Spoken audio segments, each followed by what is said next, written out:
யோகிராம் சுரத்குமார், ஜெயகுரு ராயா.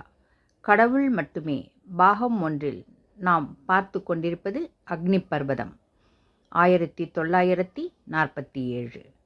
இதன் தொடர்ச்சியை தொடர்ந்து பார்ப்போம். ரமணர் தங்களை நான் யார் என்கிற மிகப்பெரிய கேள்விக்கான விடையை அடையாளம் கண்டு அனுபவிக்க வைப்பார் என்கிறார்கள். ரமண மகரிஷியின் வாழ்க்கை வரலாறு மிகவும் எளிமையானது.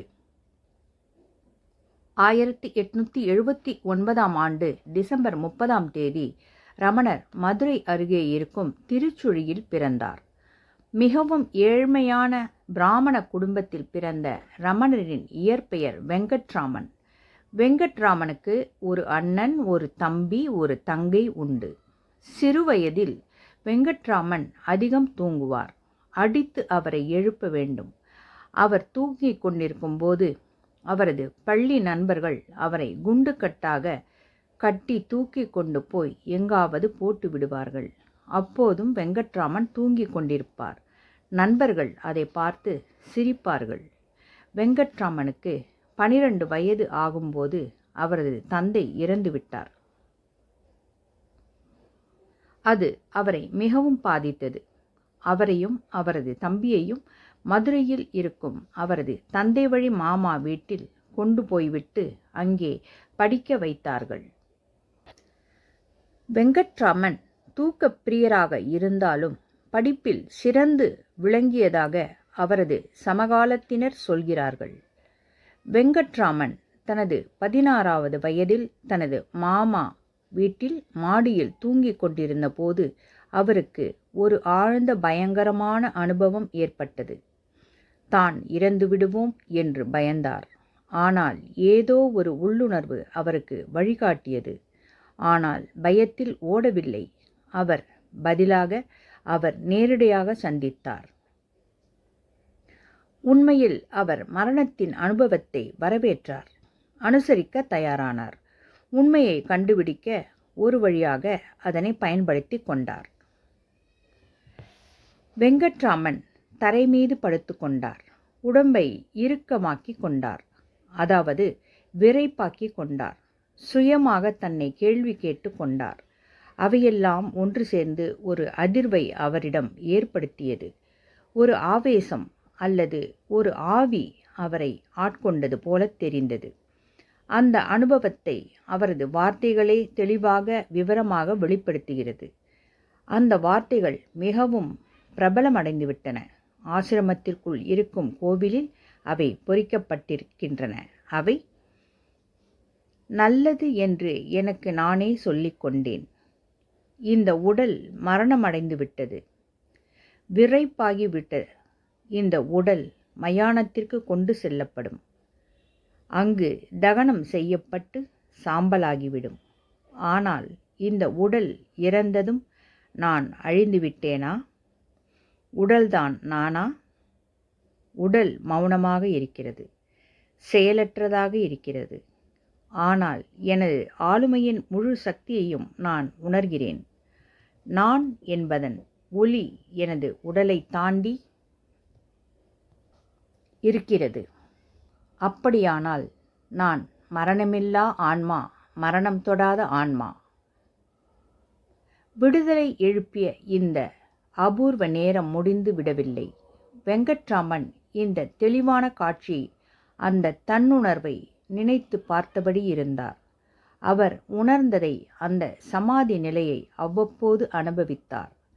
அவரால் அவரது முந்தைய தூக்க நிலையிலிருந்து அதனை வேறுபடுத்த முடிந்தது. இந்த மாற்றத்தை அவர் எவரிடமும் சொல்லவில்லை. அதிலிருந்து 2 மாதத்திற்கு அவர் சகஜமாகவே இருந்தார். பள்ளிக்கு சென்றார். குடும்ப பொறுப்புகளை நிறைவேற்றினார். ஆனால் படிப்பில் ஆர்வம் குறைந்து விட்டது. ஒரு நாள் ஆங்கில இலக்கண பாடம் ஒன்றை அவர் செய்து கொண்டிருக்கும் போது அவருடைய சகோதரர் அவரிடம் கிண்டலாக, இப்படி இருக்கிறவர்களுக்கு படிப்பினால் என்ன பயன் என்று கேட்டார். அதாவது யோகியைப் போல நடந்து கொள்கிறவனுக்கு படிப்பால் என்ன பயன் என்று அர்த்தம். அண்ணனின் இந்த வார்த்தைகள் வெங்கட்ராமனிடம் பெரும் தாக்கத்தை ஏற்படுத்தியது. அண்ணனின் வார்த்தைகளை தெய்வத்தின் வார்த்தைகளாக கருதினார். தெய்வத்தின் நேரடி அழைப்பு என்று அவர் மனம் கருதியது. தனது விதிப்படி நடக்க வேண்டிய நேரம் வந்துவிட்டதாக அவர் நினைத்தார்.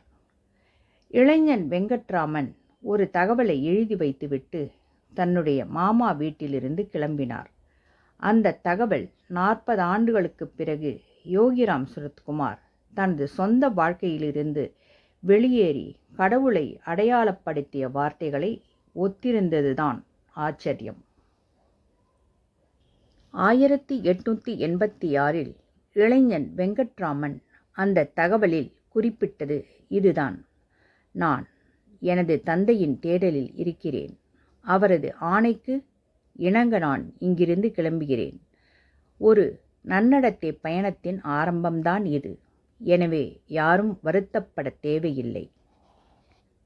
அரை நூற்றாண்டுக்கும் அதிகமான காலத்திற்கு பிறகு தனது ஆன்மீக புதல்வனை எப்படி திருவண்ணாமலை கவர்ந்திழுத்ததோ அதுபோல ரமணர் திருவண்ணாமலையால் ஈர்க்கப்பட்டார். ரமணரது உறவினர் ஒருவர் அப்போது திருவண்ணாமலைக்கு புனித யாத்திரை சென்றுவிட்டு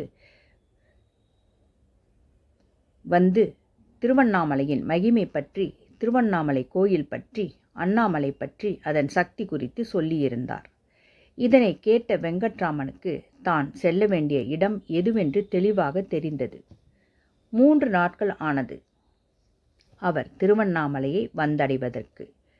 3 நாட்கள் ரயில் பயணத்திற்கு பின் வெங்கட்ராமன் திருவண்ணாமலைக்கு வந்து உடனே அண்ணாமலையார் கோவிலுக்கு சென்றார்.